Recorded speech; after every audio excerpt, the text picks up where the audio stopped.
देखिए मणि, अगर बात की जाए लोगों को काफी उम्मीद है, लेकिन चूंकि अंतरिम बजट है तो अंतरिम बजट में लोग ये भी जानते हैं कि ज्यादा सुविधाएं नहीं मिलेगी। लेकिन फिर भी लोगों ने आस लगा रखी है। हमारे साथ है चार्टर्ड अकाउंटेंट योगेश बिड़ला, जो सोलर के बिजनेसमैन भी है और चार्टर्ड अकाउंटेंट है। उनसे जानते हैं कि इस बार का जो बजट अंतरिम पेश होने जा रहा है, क्या उम्मीद करते हैं आप इस बार? देखिए, बजट में जो उम्मीदें हैं वैसे तो बहुत रहती है। भारत अब विकासशील देश से विकसित देश की तरफ बढ़ रहा है। उसके बारे में ये कहा जा रहा है कि आज की डेट में भारत को इंसेंटिव से ज़्यादा इंफ्रास्ट्रक्चर की ज़रूरत है। जब आप विकसित देश की ओर बढ़ते हैं तो आपको प्लानिंग करनी पड़ती है अगले 20 साल के लिए। आपको टैक्स बेस वाइडन करना पड़ता है। आज के समय देश में स्थिति ये है कि 12-13% टैक्स पेयर मिलके बाकी 88% लोगों की जन सुविधाएं, जन स्वास्थ्य, इन सारी चीज़ों का भार उठा रहे हैं। कभी भी आप विकसित राष्ट्र बनने जा रहे हैं तो हर व्यक्ति को अपनी सुविधाओं, अपनी सोशल सिक्योरिटी, देश के प्रति अपने दायित्वों के लिए कंट्रीब्यूट करना चाहिए। अभी तक भी क्यों नहीं सरकार टैक्स बेस वाइड करने के लिए, जीएसटी बेस वाइड करने के लिए, इनकम टैक्स बेस वाइड करने के लिए कड़े कदम क्यों नहीं उठा रही है? हम हर चुनाव में, जैसे ये बजट हो चाहे कोई भी और बजट हो या स्टेट के चुनाव हो, हमेशा हम जन लुभावनी घोषणाएं करते हैं वोट देने के लिए कि हम ये सुविधाएं दे देंगे, ये फ्री में दे देंगे, ये सब्सिडाइज दे देंगे। अल्टीमेटली उसका भार कौन उठाता है? मेरे जैसा आम व्यक्ति जो कि इनकम टैक्स भर रहा है, कोई सैलरी पेड व्यक्ति जो इनकम टैक्स कटवा रहा है, या वो बिजनेसमैन। बट बाकी 88% जनता उसका भार नहीं उठाती है। तो पहले तो मेरा सजेशन ये है, टैक्स बेस वाइडन करना चाहिए। दूसरा मेरा सजेशन है, माननीय प्रधानमंत्री जी ने 1 करोड़ घरों पे रूफटॉप सोलर योजना, योजना लागू की है। बहुत अच्छी योजना है। बट 1 करोड़ घरों पर जब आप रूफटॉप लगाने की बात करते हैं, उसके साथ साथ मैं कहूंगा कि बड़े सोलर प्रोजेक्ट लगाने के लिए, चाहे वो इंडस्ट्रियल हो चाहे वो कॉमर्शियल हो, उनको लगाने के लिए आपको इजी फंडिंग अवेलेबल करवानी चाहिए। आज की डेट में अगर कोई 50 मेगावाट का सोलर प्रोजेक्ट लगाना चाहे, या मैं कहूँ 5 मेगावाट का छोटा सोलर प्रोजेक्ट लगाना चाहे, वो बैंक में जब या फाइनेंशियल इंस्टीट्यूशन के पास जाता है, उसको अभी भी फंडिंग उसी तरह से मिलती है जैसे कोई दूसरा टेक्सटाइल या खाद्य पदार्थ का उद्योग लगा रहा है। आपने सोलर को प्रिफर्ड फंडिंग कुछ दी नहीं, जबकि सोलर आने वाले भविष्य में एनवायरमेंट फ्रेंडली है। आने वाले भविष्य में अगले 25 साल तक जीरो इलेक्ट्रिसिटी दे सकता है, कोल, गैस, नाफ्ता, नेचुरल रिसोर्सेज को बचा सकता है। इसकी उधर बड़े कड़े कदम उठाए जाने चाहिए। तीसरी सबसे बड़ी बात है कि जब आप इंफ्रास्ट्रक्चर की बात करते हैं, आप घोषणाएं इंफ्रास्ट्रक्चर की कर रहे हैं, बट अल्टीमेटली मैं घूम फिर के आऊंगा कि उस इंफ्रास्ट्रक्चर के लिए पैसा कहां से आएगा? या तो आप डाइवेस्टमेंट करेंगे, पीएसयू को बेचेंगे, उनके शेयर बेचेंगे, या ज्यादा कर लगाएंगे। तो इन दोनों चीजों के बीच में बैलेंसिंग करके किस तरह से इंडस्ट्री को सेल्फ गवर्न बनाया जाए, उस पर ज्यादा ध्यान देना चाहिए। तो मणि, देखा आपने, जो है चार्टर्ड अकाउंटेंट है योगेश बिड़ला, जिसकी ये राय है कि एक बैलेंस बनाना चाहिए। जिस तरह से सोलर योजना जो लाई जा रही है, उसके लिए एक अलग तरीके का रास्ता खोलना चाहिए, सिर्फ सोलर लगाने की घोषणा के साथ नहीं।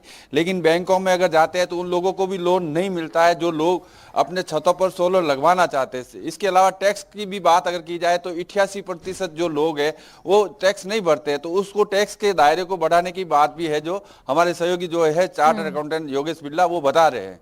मणि, बिल्कुल महत्वपूर्ण ये भी हो जाता है कि इस बार एमएसएमई सेक्टर में क्या बड़ी घोषणा वित्त मंत्री निर्मला सीतारमण अरुण हर्ष करती हुई नजर आई, क्योंकि एमएसएमई सेक्टर का भी जीडीपी बढ़ाने में और घटाने में काफी महत्वपूर्ण योगदान रहता है। रुको करूंगे आपका, लेकिन इस बीच श्रीगंगानगर लिए चलते हैं। कुलदीप गोयल यहाँ पर मौजूद है। कुलदीप, श्रीगंगानगर वासियों की क्या उम्मीद है, क्योंकि टाइम लगातार आगे बढ़ रहा है, 11 बजे का वक्त है जब वित्त मंत्री बजट पेश करेंगे, लेकिन उससे पहले क्या कह रहे हैं श्रीगंगानगर वासी, क्या इनकी उम्मीदें?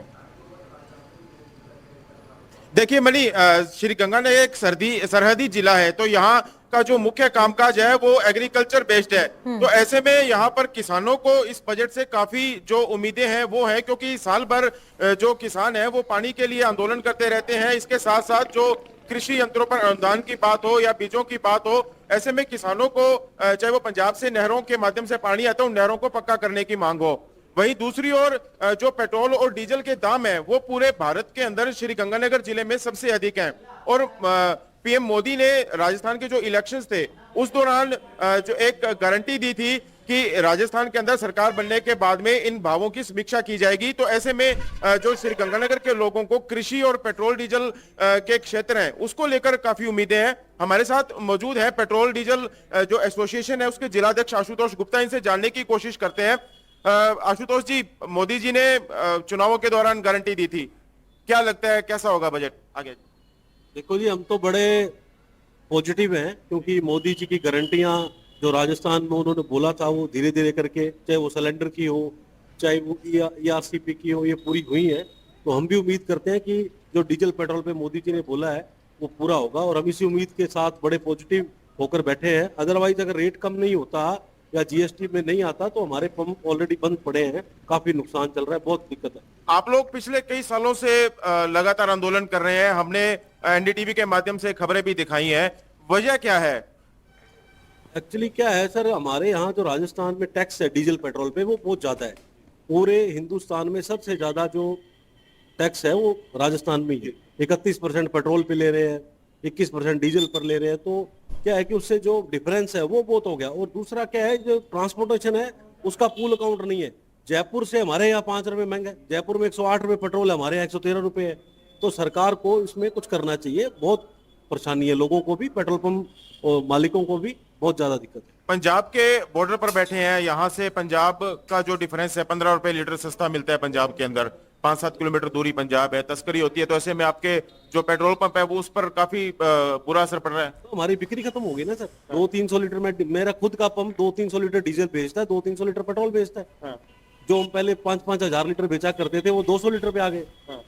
तो ऑब्वियसली तस्करी हो रही है, पूरे राजस्थान में जा रहा है। 15 रुपए लीटर पेट्रोल का फर्क है।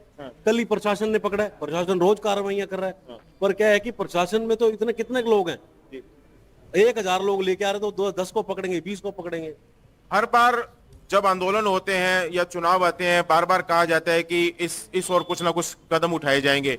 अब की बार ये चुनावी जो बजट आ रहा है और मोदी जी ने बार बार इलेक्शंस के अंदर भी कहा था, क्या लगता है उम्मीदें सफल होंगी ये सारी? देखो ऐसा है जी, पूर्व में नेताओं ने कहा होगा पर हमें उनका कोई विश्वास नहीं था और ना ही आगे भी करेंगे। पर मोदी जी ने जो कहा है, हमें सिर्फ मोदी जी की बात पर विश्वास है और हमें विश्वास ही नहीं, पूर्ण हम पूरे तरह से इस बात में मतलब सकारात्मक है कि मोदी जी ने कहा है तो जरूर होगा। और मोदी जी से मेरा अगर बात पहुंचे तो उनसे यही निवेदन है कि हमारी जो आशाएं हैं उनको तोड़ेंगे नहीं, प्लीज मेरा आपसे आग्रह है। जी बिल्कुल, देखिए मनी, इनका कहना है कि मोदी जी की जो गारंटी है इनको उम्मीद है कि वो पूरी होगी, क्योंकि यदि पेट्रोल और डीजल के दाम कम होते हैं तो एक तरफ तो जो श्री गंगानगर जिले के लोग हैं राजस्थान के अंदर ही, उनको जयपुर के मुकाबले 5 रुपए लीटर जो महंगा जो पेट्रोल डीजल मिल रहा है उससे राहत मिलेगी। इसके साथ साथ पंजाब की तरफ से जो तस्करी हो रही है पेट्रोल डीजल की राजस्थान में उससे राहत मिलेगी। और यदि दाम कम होते हैं तो इसका सीधा सीधा असर यहाँ के किसानों को भी